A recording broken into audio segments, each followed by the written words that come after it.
رسول پاک صلی اللہ علیہ وسلم کا پاک ارشاد ہے، بلا شبہ اللہ نے معاف کر دیا میری امت سے خطا کو اور نسیان کو، اور وہ گناہ جس میں زبردستی مبتلا کیا گیا ہو میری امت سے معاف کر دیا گیا۔ رسول پاک صلی اللہ علیہ وسلم کا ارشاد پاک ہے، مشکات شریف کی حدیث ہے، فرمایا کہ میری امت سے اللہ رب العزت نے 3 چیزوں کو خاص طور پر معاف کیا ہے۔ نمبر 1، میری امت سے غلطی ہو جائے تو اللہ غلطی پر نہیں پکڑتے۔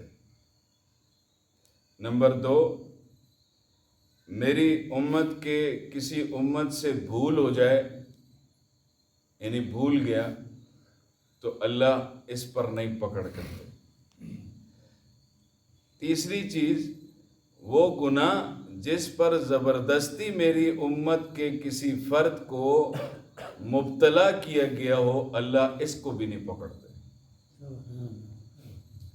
یہ رسول اللہ صلی اللہ علیہ وسلم کی امت کا خاصہ ہے۔ محبت ایک ایسی چیز ہوتی ہے، آدمی کو جس سے محبت ہو جائے نا، تو پھر اس کی طرف جو چیز بھی منسوب ہوتی ہے اس سے بھی محبت ہو جاتی ہے۔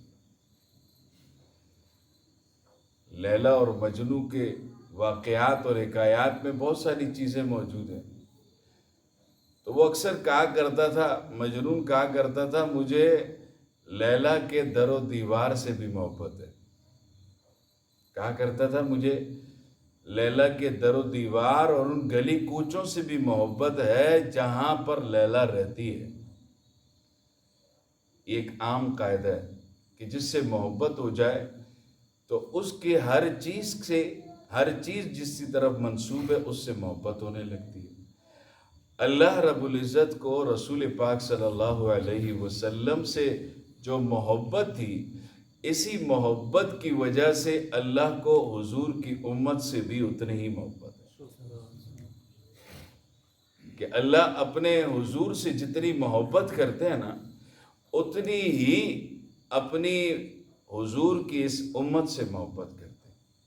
حدیث پاک میں حضرت ابن عباس کی روایت ہے، بڑی عجیب چیز، آپ صلی اللہ علیہ وسلم کو جوامع الکلم عطا فرمائے گئے، یعنی رسول پاک صلی اللہ علیہ وسلم کو ایسے کلمات اللہ کی طرف سے عطا ہوئے کہ وہ الفاظ میں بہت مختصر ہوتے ہیں، الفاظ میں بہت مختصر ہوتے ہیں، لیکن معنی کے اعتبار سے بہت زیادہ وسیع ہوتے ہیں، بہت زیادہ۔ یہ حضور صلی اللہ علیہ وسلم کو خاص عطا کیے گئے۔ آپ صلی اللہ علیہ وسلم نے ارشاد فرمایا کہ میری امت سے خطا کو اللہ نے معاف کر دیا۔ اگر کسی شخص کو خطاً کوئی چیز ہو گئی، گناہ ہو گیا خطاً، جس کا اسے نہیں پتا تھا، اور اس سے گناہ سرزد ہو گیا، اللہ نے فرمایا کہ اس نے جان بوجھ کر نہیں کیا، خطاً ہو گیا، اللہ کی قسم میں اس کو حضور فرماتے ہیں کہ اس پر اللہ پکڑ نہیں کریں گے۔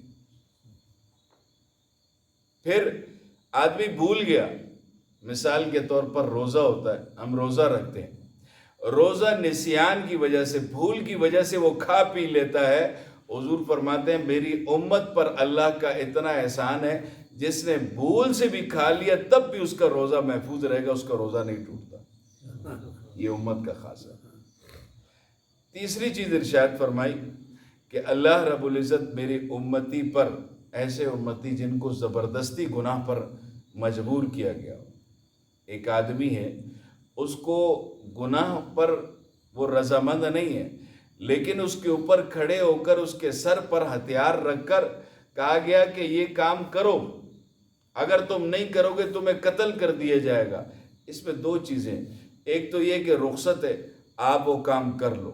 اگر آپ کو وہ جان سے مارنے کا دھمکی دے رہے، اگر وہ اس کو جان سے، آپ جانے گا، آپ کو یقین ہے کہ اگر میں یہ کام نہیں کروں گا تو میں جان سے چلا جاؤں گا، اللہ نے اس پر بھی اختیار دیا ہے، رخصت دی ہے کہ تم وہ گناہ کر لو، یہ گناہ تمہارے ذمہ نہیں لکھوں گا، لکھنے والا تو میں ہوں گا۔ میں نہیں لکھوں گا. اس میں دو چیزیں، ایک چیز یہ کہ رخصت ہے اللہ کی طرف سے. گناہ اگر کوئی زبردستی کروا رہا ہے اور اس کے اوپر جان جانے کا خطرہ ہے، اس پر پکڑ نہیں ہے. دوسرا اس پر عزیمت بھی ہے کہ اس پر تم ڈٹ جاؤ، جان چلی